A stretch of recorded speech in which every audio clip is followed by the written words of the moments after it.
Hello, everyone. I'm Rex Carter. I'm the Associate Programmer of Narrative Shorts here at Bend Film, and we've got a crowded field of filmmakers here to talk about their short films in this block of shorts. I'm just going to go in no particular order here, but I'd like to start with, let's start with Emily, with When I'm Her. Such a great documentary. I wanted to ask about one scene in particular that caught me, and where your protagonist mentions, well, nowadays you can just call human resources, and you cut to his boyfriend, and the boyfriend gives a reaction right at that point, and I was just like, was the boyfriend just learning that at that point in time? Did you capture that in real time? Yeah. So for a little background, When I'm Her, it follows the story of a dancer who suffers a trauma that Rex references to, and he assumes an alter ego who is an old Russian woman named Madame Olga. And it's a great question. And the scene you're referring to, we obviously, it's a documentary, so nothing was planned. I wanted Michael and his boyfriend, Michael, to watch some old footage of him sort of at the peak of his career, or just before the peak of his career. And watching the old home movies evoked a very visceral experience of the trauma he experienced, when he was just starting to launch his career. And the boyfriend, I think he had some inkling that, he was taken advantage of as a young man in the ballet company he was in, but I don't think the way Michael reveals it, it's sort of as a joke. And I think that's sort of sometimes how we deal with trauma, is through humor. So yeah, I think he fully realized it in that moment. But of course, movie magic, cutting to, editing maybe. A little editing was helpful to really let that moment, settle in. So shout out to my editor, Emily Packer. That was a hard scene to cut, but I think it lands, it has a real, yeah. Yeah, because it felt like I was experiencing a very real moment of revelation that was like shocking to even somebody that you thought might have known already. Right. Yeah. And do the people in the class fully understand who their teacher is? No, not at all. And the response from Madame Olga students has been so incredible, because, this isn't trauma in ballet and other art forms is not an unusual story. And I think that Michael coming forward with his own story and Madame Olga's story and how she's really helped him heal has resonated with other dancers and other artists a lot. Nobody really realized that Madame Olga had so much depth to her story. Right. Okay. And, because she's so playful and fun and inspiring and brings joy to ballet. So I think people feel like it's pretty special that, it's a lot more than that. Oh, thank you so much. Thank you. There's so many questions that I have about that film, and it's great. Moving now to Chad, another documentary about watching old footage of old videotapes of yourself. Right. Chad, I loved your documentary. It feels like it's a movie made almost entirely in the editing room. Like, did you have an idea going in, or were you exploring and playing more in the editing room? Well, yeah, that's a great question. Also, really quick, thanks for having us here today. And it's such an honor to be in the festival, especially amongst so many great films. As far as your question goes, yeah, it was definitely found in the edit. I actually set out to make a different film. A little background too. My film's Rat Tail. It's about my battle with depression using like ephemera from my past. like old videos, interviews with my family, and pictures, and focuses on the rat tail that I had for 10 years growing up that my parents now still keep in their basement. So when I started to make the film, it was just going to solely be about the rat tail. It was something I was doing as kind of a creative reset. I was struggling to write a screenplay at the time. And I mean, it sucked so bad. And I needed to like redirect my energy. And I thought, oh, I'll make a film about my rat tail. It'll be fun and quirky. And, you know, it'll be about identity. It'll be really relatable.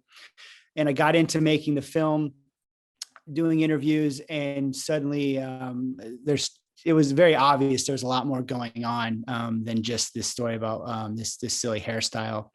And it took about, I worked on the film, what I thought would take 6 weeks turned out to be about 2 years, about Oh, wow. year and a half. About 7 or 8 months straight were in the editing room. I had done some editing before that, but without spoiling too much, as you see when you watch the film, there is an event that kind of put a delay in the film for a while.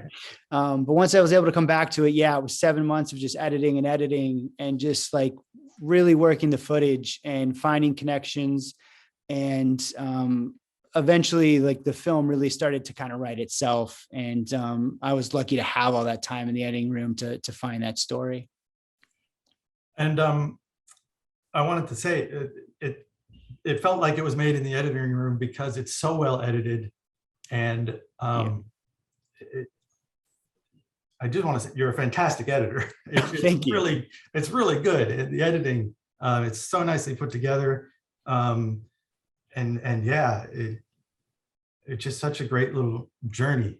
Well, yeah, I work as an editor in my day-to-day career. So yeah, that's where I feel, I guess, maybe not most comfortable, but I do feel very comfortable there. And, you know, making those connections on a day-to-day basis, I think really helped this process so much more. Terrific. Thank you. Yeah.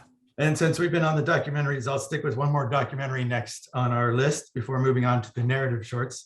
We've got JR with Black Stonefly. Yeah. Hello, Thank JR. you. Yeah. Hi. How was it that you came into this subject? How did you find your protagonist and develop the idea initially? Well, I stalked him online, if I'm being totally honest.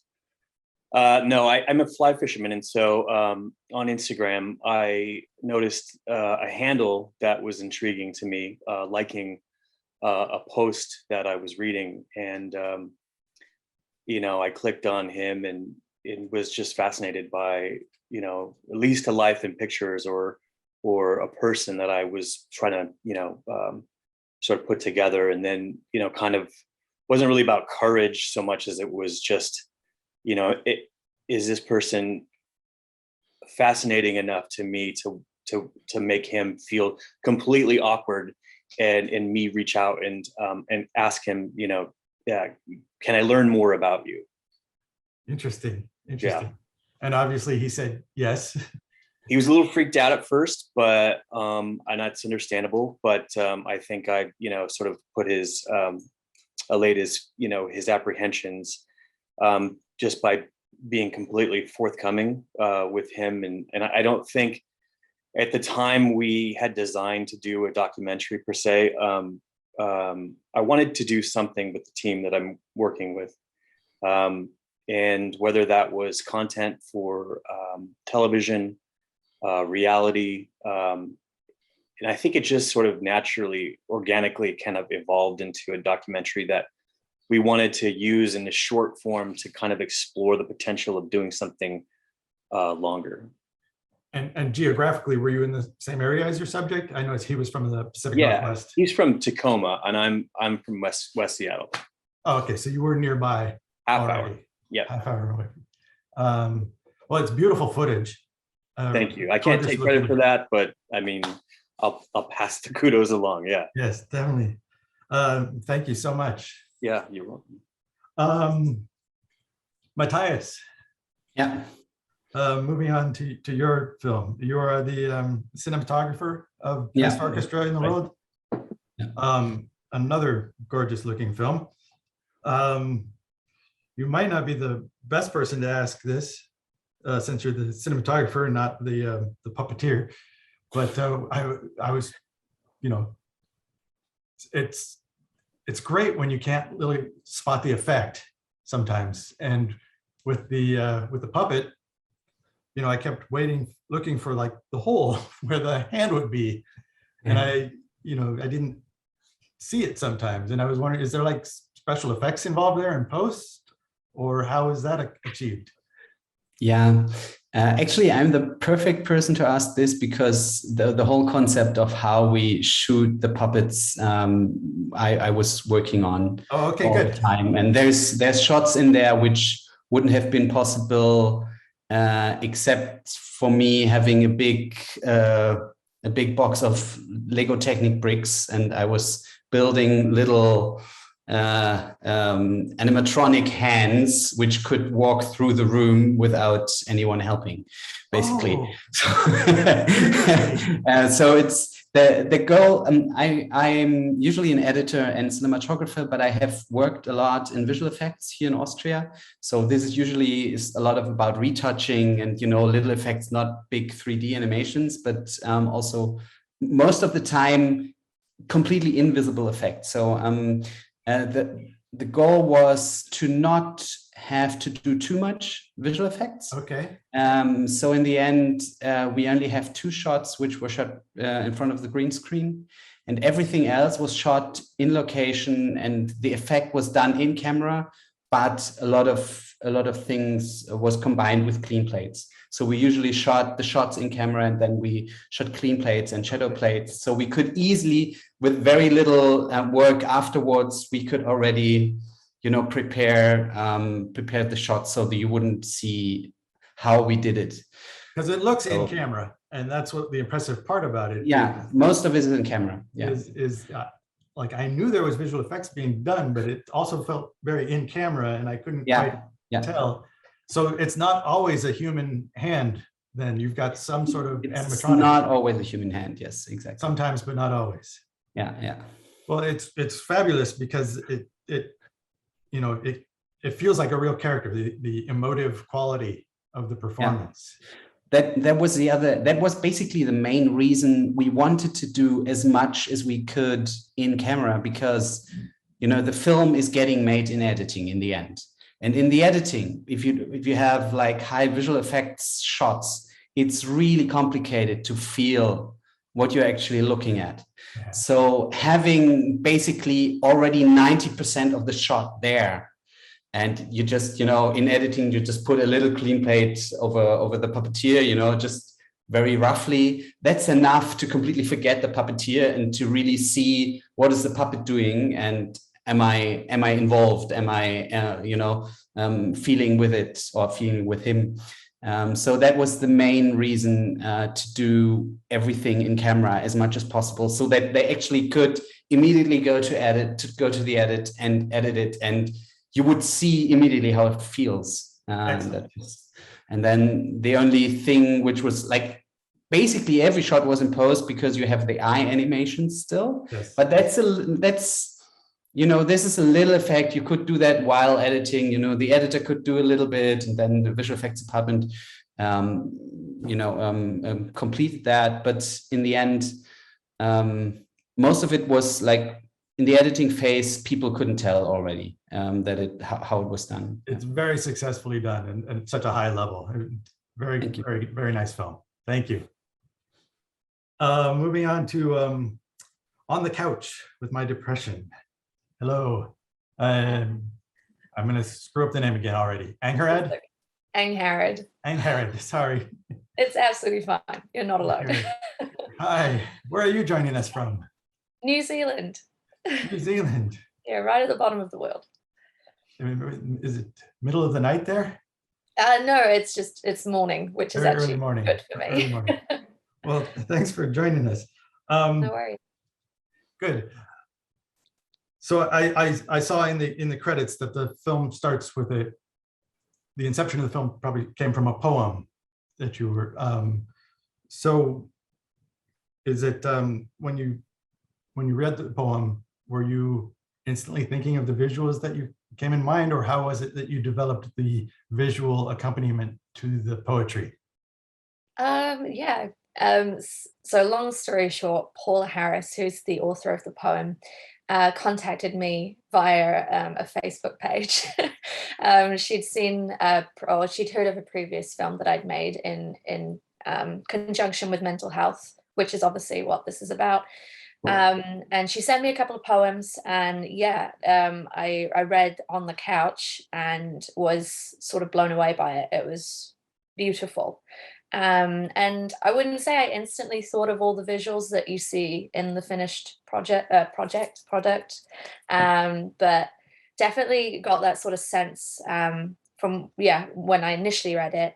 And something that came to light to me while I was making it is I like to integrate nature and reality, I guess, or reality, I guess you could say. And when I was planning it out, all that sort of nature came into it as a big part of the setting and the way that it's viewed.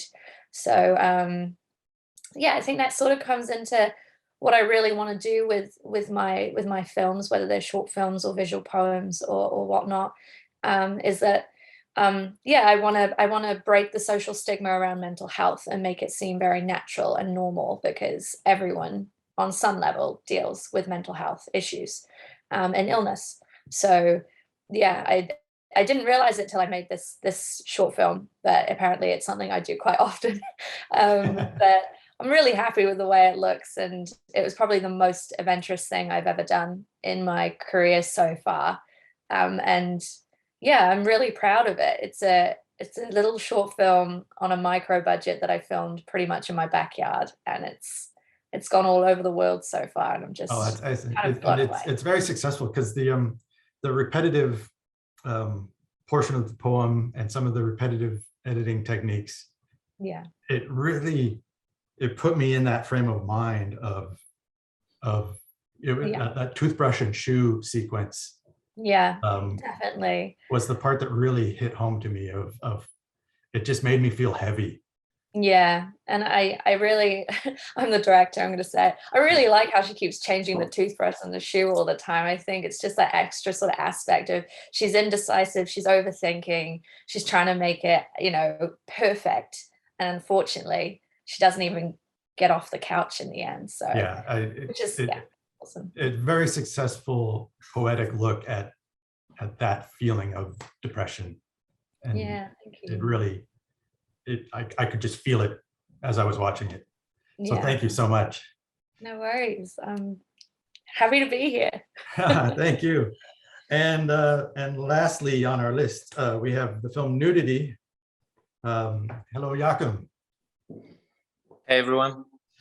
So my question for you, because I worked a lot in stop motion as well, but yours has a very different flavor to it. And I wanted to ask you about that, the technique. It feels very organic in the camera work. A lot of stop motion, the camera move is very pre-programmed with a motion control rig and all of this kind of stuff. How is it that you achieved such a unique, handheld, organic camera while working in stop motion? That's an interesting question, but I think it was because I kind of approached the film as if it was a regular live action film. So I somehow knew what's gonna happen. I quite knew how many frames it's gonna take for the character to walk this, from point A to point B. But I didn't really plan it. I didn't really plan everything. So I had to improvise quite a lot on the set. So sometimes when I came up with a little thing, a little idea, a little angle, I would just change it on the go. And the thing with the moving camera was that I couldn't, when I messed up, when the shot went wrong, I had to start again from the point A. Sometimes I could change it, but since it's continuously moving, I can't really go back, because then that's the one position, and the previous frame and the next frame is going to be completely different. So yeah, it's been quite a challenging project, and it took a lot of improvising and failing and trying, and it was filmed over the first lockdown in the UK, and it was, since there was a lot of time to just, well, not a lot of time, but like it was just like filmed in my room, basically in a tiny room. I had a lot of time and space to actually fail, and I think that's why it worked out. Why I actually approached it this way, because like when there's a studio space, you can't really, you have to be quite time efficient, whereas this time I could just be wasting a bit of time occasionally. See, I wonder if that's part of the feel that I'm feeling. I think the success of the film is its rough nature. So this is just you in a room for hours and hours and hours doing it. You're doing the cameraman, the puppet, and you're just responsible for all of it. Yeah, literally, and yeah, it's. I think that's kind of what I wanted. Why I love stop motion as well, and that's why I wanted to achieve this. What I wanted to achieve with this particular film, to kind of get into the character. Because sometimes when everything is like pre-planned and like plans, so it's almost like undistinguishable from a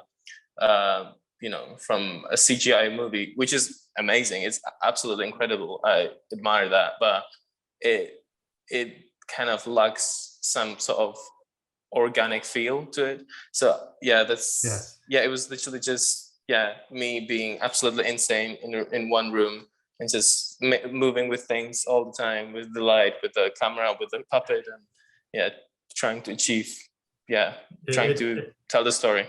It came out really well, and it's such a powerful story as well, which I didn't even get to ask you about the story, but I was so curious more about the filmmaking techniques that I'd love to go into the story if we had more time, but we're coming up on our limit here of what we can do, and I want to thank everybody for joining me. It's such a great block of films dealing with we called it A Place for Everyone because we want a place for everyone. And thank you all for joining me. Thank you. Thank you for having us. Thanks, everyone.